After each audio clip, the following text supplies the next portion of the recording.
ایک دفعہ کا ذکر ہے کہ دور دراز ملک میں ایک خوبصورت شہزادی رہتی تھی جس کا نام شہزادی نور تھا۔ نور کا حسن بے مثال تھا، مگر جو چیز اسے سب سے منفرد بناتی تھی وہ ہے اس کا لباس۔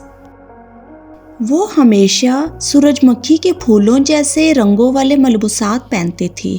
اس کے لباس سنہری اور زرد رنگ کے ہوتے، جیسے سورج کی روشنی ان پر جھلملاتی ہو۔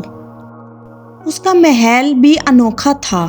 چاروں طرف سورج مکھی کے پھولوں کے باغ پھیلے ہوئے تھے۔ جب ہوا چلتی تو پھول نور کے ساتھ جھومنے لگتے، گویا اس کی تعریف کر رہے ہوں۔ مگر ایک دن اس ملک کے چند جادوگر اس باغ کے حسن سے جلنے لگے۔ انہوں نے ایک شیطانی جادو کیا جس کی وجہ سے پورے باغ کے پھول مرجھا گئے اور سورج مکھی کی روشنی ماند پڑ گئی۔ شہزادی نور کی مسکراہٹ بھی کھو گئی۔ اس نے ارادہ کیا کہ وہ کسی طرح اپنے پھولوں کو واپس لے کر آئے گی۔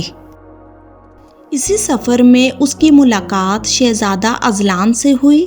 اذلان ایک بہادر اور نڈر نوجوان تھا جو چمکدار لباس پہنتا اور اس کی کمر میں ایک خوبصورت تلوار بندھی ہوتی۔ جب اس نے دیکھا کہ نور اداس ہے تو اس نے وعدہ کیا کہ وہ اس پر جادو توڑنے کی کوشش کرے گا۔ شہزادہ اور شہزادی مل کر ایک پراسرار جادوگر کے محل تک پہنچے۔ وہاں ان کا سامنا ایک عظیم اور بھیانک جادو سے ہوا، مگر اذلان کی تلوار سورج کی روشنی سے چمک رہی تھی اور نور کے دل کی روشنی بھی اس کے ساتھ تھی۔ نور نے اپنے لباس سے ایک سنہری پٹی توڑ کر زمین پر گرائی جو ایک شاندار اور چمکدار روشنی میں بدل گئی۔ جادو ٹوٹ گیا۔ سورج مکھی کے پھول پھر سے مہک اٹھے، باغ گل و گلزار ہو گیا اور نور کی مسکراہٹ واپس آ گئی۔ شہزادہ اذلان نے نور کی طرف دیکھا اور کہا، تم صرف سورج مکھی کی شہزادی نہیں بلکہ میرے دل کی روشنی بھی ہو۔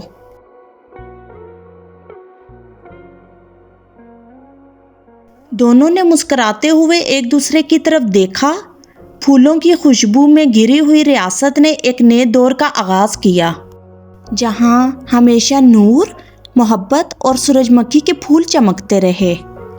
اسی طرح دلچسپ کہانیاں سننے کے لیے ہمارے چینل کو سبسکرائب کریں۔